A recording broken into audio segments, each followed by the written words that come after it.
Donc, on est sur le numéro 13, page 151.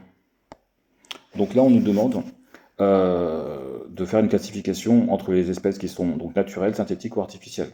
Donc, on va commencer par le premier dans l'énoncé, on nous parle de l'aspartame. L'aspartame, on nous dit quoi? C'est 100% créé dans un labo.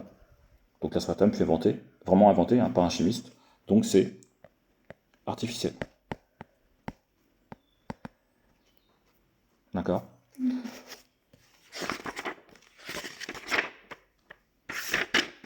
On va me mettre deux L et un E. C'est pour te dire. Voilà, on recherche. Je sais pas pourquoi ça a changé d'épaisseur. Voilà. Ok. Après, on nous parle de fructose. Le fructose, bon, on nous dit, hein, c'est présent dans les fruits. Le fructose, présent dans les fruits. Donc lui, c'est une substance qui est naturel. voilà, une espèce chimique qui est naturelle. Après, on nous parle de sorbitol. Le sorbitol, il est particulier. Parce que la première chose qu'on nous dit, c'est que c'est dans les algues rouges. Donc sorbitol, hop, il n'y a pas de E. Donc algues rouges, donc c'est naturel.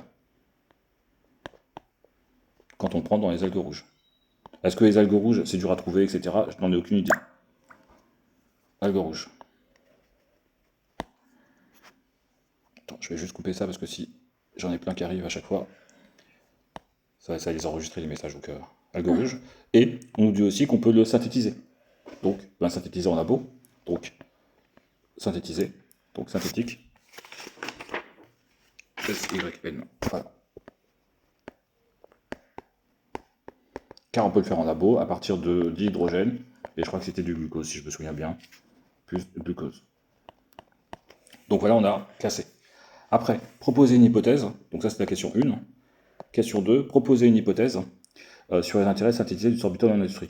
Donc, en industrie, donc le sorbitol, on peut le récupérer dans la nature, d'accord, dans les algues rouges, mais si les algues rouges ne sont pas présentes en grande quantité, en plus après il faut faire un traitement. C'est juste on ne prend pas d'algues rouges, on prend un couteau et on va chercher le sorbitol. Il faut faire un traitement pour les extraire. Donc ça a un coût, et peut-être que c'est pas présent en grande quantité. Donc l'intérêt de le faire en labo,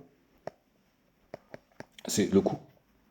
On imagine bien que si on va le chercher, si on le fait en labo, c'est que ça coûte moins cher, et d'avoir des quantités qu'on a besoin, donc nécessaires. Voilà pour ça. C'est bon pour l'exercice 13.